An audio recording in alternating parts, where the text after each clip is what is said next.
Okay, welcome back to the Big and Tall Movie Review Show. We are discussing news of the Hollywood Empire, hence the music. This will be our final segment for today. We always seem to kind of touch on different new films, new TV, new production stuff going on. So, Big Red, what do you got for us today? Well, since we had some Star Wars music here, we'll start with the latest Star Wars news. Last week we hit on the fact that the original actors were returning. Well, guess what? Billy D. Williams has commented, and big shock, he would like to be in these new movies, only if somebody would come ask him. There are two rules to remember if you want to have a good time. Rule number 1, never run out of Colt 45. Rule number 2, never forget rule number 1. So is anybody going to ask? Well, he's pleading with fans of Lando to hit your Facebook, Twitters, blogs, and let Disney, Lucasfilm, and J.J. Abrams know that you want to see Lando back. In a walker, any way, huh? Any shape or form. Yes, he's ready to go. I don't see how they're going to bring these guys back in a big capacity to any satisfactory. All I can say is CGI, the wrinkles, and we'll squint and maybe. I think if Carrie Fisher's up there sagging around.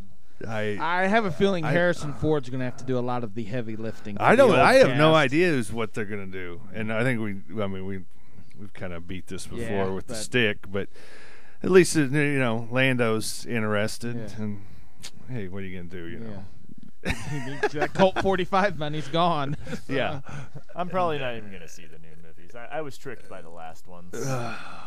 I'll give J.J. Abrams the we got to see what they might do an all-star so long salute the first 20 minutes of the movie, like you were discussing Maximus, and then on to some new story with weird creatures. So what? It's a pretty light day news-wise. Yeah, well, we got some more items here though. I know, Ralph, you're a big James Bond fan. Yeah.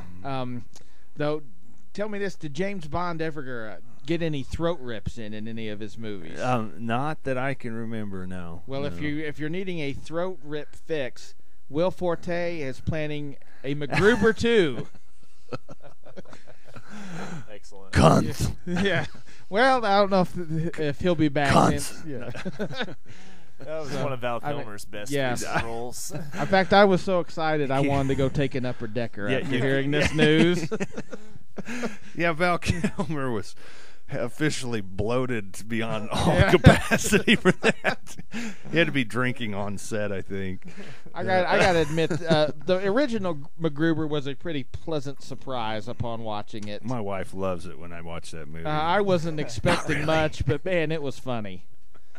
Easily the funniest movie Ryan Phillippe's been in. I forgot he was even in it. Well, since the beginning of his career. Yeah.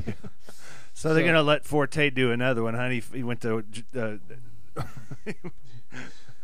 he went to Michael's and got the money. Or whatever. I guess I don't. It's the best Saturday Night Live adaptation to come out in the last several. I just like the fact that he really just let it go. Yes, I mean, with the profanity, there was nothing, violence, nudity. Everything is having sex with his wife's dead ghost. Yeah. I'm glad they're gonna let Will Forte do something. The great soft rock soundtrack. Yeah. Busting out the saxophone. Yeah. So be looking maybe for MacGruber 2. So, but continuing on with sequel news, we have a couple of tidbits for Expendables 3. Oh no. Yes. No. Well, Wesley Snipes, he's had a little bit of a rough deal. No. Just out of prison for income tax evasion or not paying his taxes. Got to pay the taxes. So his old Demolition co-stars helping him out, giving him a role in Expendables 3 to get back in, get him some money and help him out. So many undisputed movies that take place in prison. Yeah. Well, and in this he'll be teaming up with fellow income tax evader Nick Cage, who's confirmed as the bad guy. Oh. So maybe that's the plot. Is Stallone and them are charged with getting the taxes of Cage and Snipes. Yeah. Willie Nelson making a cameo too. And everybody. So look for Wesley Snipes maybe to get back on the big screen a little bit. But also, slicing out on Twitter's commented about how they're trying to get Mel Gibson to direct this. Oh boy, he will be in it, I'm sure. Too. Well, I'm assuming that would be the plan to get him to cameo, but definitely Mel will direct it if they promise to put him in a torture scene where he gets tortured.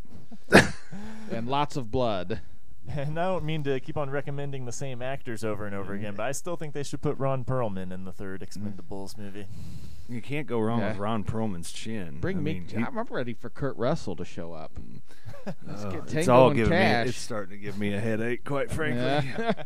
It's a lot of paychecks, and plus you got Jason Statham has to be in it too, so it's just Oh boy. Well, it's pretty light though. Is there any other big anything? Well, we have we can call this item Patrick Swayze's turning over in his grave because they're going to remake Point Break. Ooh. And take it out of the world of surfing and put it in the world of extreme sports. Oh boy. Ouch. Yes. Dude. I mean, is there nobody that thinks this is a bad idea? Dude. That's just awful. Let me do a header, dude. That sounds bad. To be quite honest, the first movie, it's a miracle. That sounds like a movie where I think they're just peeling the title off of that and slapping. Well, it it's going to have an FBI agent going undercover in extreme sports. Okay. Thwart a bank robbery. They're going to have that redheaded, long-haired dude. What's that guy's name? That's in all the. You know who I'm talking about? White. Yeah, you go, Sean White. Cameo. It'll be bad. Sounds bad. I mean, snowboarding after this bank robbery. Yeah. Again, it's a miracle the first movie worked. I mean, if you were to describe the plot of the first movie, most people would laugh. But for whatever reason, it worked. It's a miracle. No, it was just kind of that Point Break was a little bit of a period piece because it just had two hot actors in it and. Yeah, it's kind of Gary Busey running around showing everybody his chiclet teeth. Yeah. Yeah, it was kind of one of the quintessential 90s movies. I mean, one of the best character names, Johnny Utah. There you go. Yeah, Johnny Utah. What's that guy? What's that guy doing? Is he just not acting anymore? Well, I heard they're doing Bill and Ted again. Yeah, that's about it. I guess he's living off that nice Matrix money. My Matrix money, and I run to the hills. Him and Dave Chappelle hanging out somewhere. I guess. I don't know. Does he still have his little band he was in? No, he used to play bass, but I think that was. Yeah. I mean, he hasn't done anything movie-wise in a while, has he? No, he's had a couple of straight. Put out an APB on Keanu Reeves. Yeah. Keanu. Whoa. Or don't. I don't really miss him too much. Oh, I don't either. I mean, he's good in the Matrix. He's good in the right roles. Yeah. The few. I've always enjoyed Speed. That was good. I like that. That's all right. Stop! Got to get off this bus, dude. Where's the remake of that? Yeah. Sandra Bullock's not doing it. Well, I could see that. Well, watch out. Well, hey, that's a good idea. Well, did you see Speed 2 Cruise Control? William Dafoe couldn't even save that sinking ship. Yeah. Literally, it was a sinking ship. It took place on a ship. Bad. But I've got some news that's going to make everybody happy. Let's hear it. Well, what are you going to be doing on May 26th? What are we going to be doing? I'm going to be plopped on the couch watching 14 episodes of Arrested Development. The Bluth family will be back on Netflix May 26th. Well, after, getting canned by Fox for being too... for winning the Best Comedy Emmy. Yeah, and being too intelligible of a comedy. Yes. Yeah, we get dumped. That gets dumped, and, we get the Cleveland show. In fact, it would be a huge mistake to not watch this. And on that note, here's a little taste of what we've all been missing. That could work for me. Everyone's laughing and riding and cornholing except Buster. Do these effectively hide my thunder? And say goodbye to these, because it's the last time. And secondly, I know you're the big marriage expert. Oh, I'm sorry, I forgot. Your wife is dead. I've made a huge mistake. And Walk on my pillow. And Heidi, there's always money in the banana stand. No touching, no touching, no touching. We have to. I just want to thank the Archer series for making sure Jessica Walter gets to work in basically the same role. Yeah, absolutely. I should point out too, for Netflix has all 3 seasons of Arrested Development. So if you've never seen it, get caught Might up. be time to get Netflix. I guess. Yes. It's I'm hoping this is good. Is Ronnie Howard? He's involved with this, right? He is narrating and he is appearing on camera as well. Okay. They've lined up an impressive list of guest stars for this, including pretty much everybody that has been on the show is coming back, like Henry Winkler, Ed Begley, Scott Baio, Ed Begley with his eyebrows, Judy Greer. They've also added Terry Crews will be in this. You can't go wrong with Terry Crews. Mrs. Borat will be in this as well. Mm-hmm. I don't know if Carl Weathers is returning. He might be making a stew. Yeah, I hope he is returning. I believe Judy Greer also has a role on Archer. Archer has hired a lot of Arrested Development Archer's people. a funny show, man. Jeffrey Tambor, David Cross was in season 3, I believe. A pirate episode. Yeah, the 3-parter. So, I hope this is good. Conan O'Brien will also be guest starring, him and Andy Richter. Excellent. And his 5 twin brothers. Yes.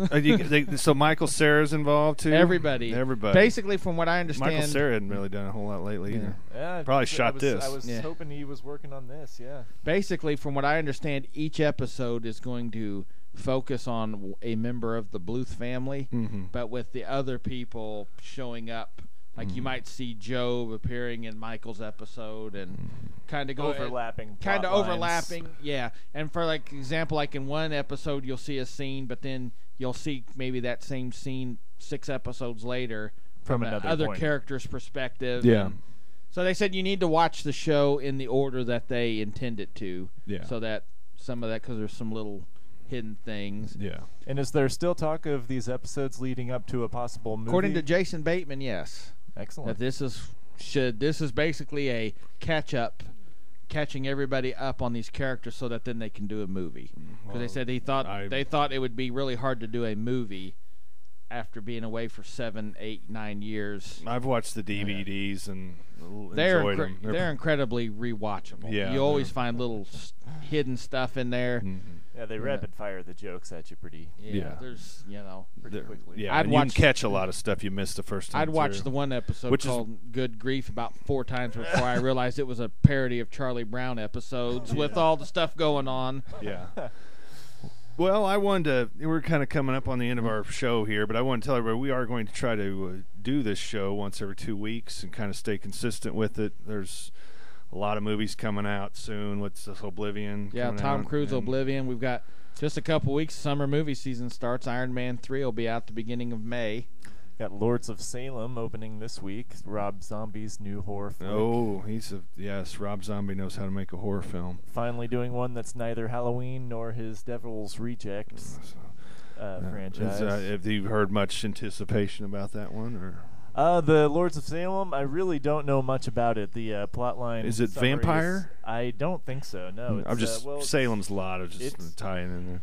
Yeah, I don't think it's tying in with the Stephen King Salem Slot story. But yeah. Plot summary, it basically reads like his wife, Sherry Moon, is playing a small-town radio DJ who receives some mysterious box in the mail that kind of starts giving her visualizations of horrible things that have happened in the town's history. That sounds pretty interesting.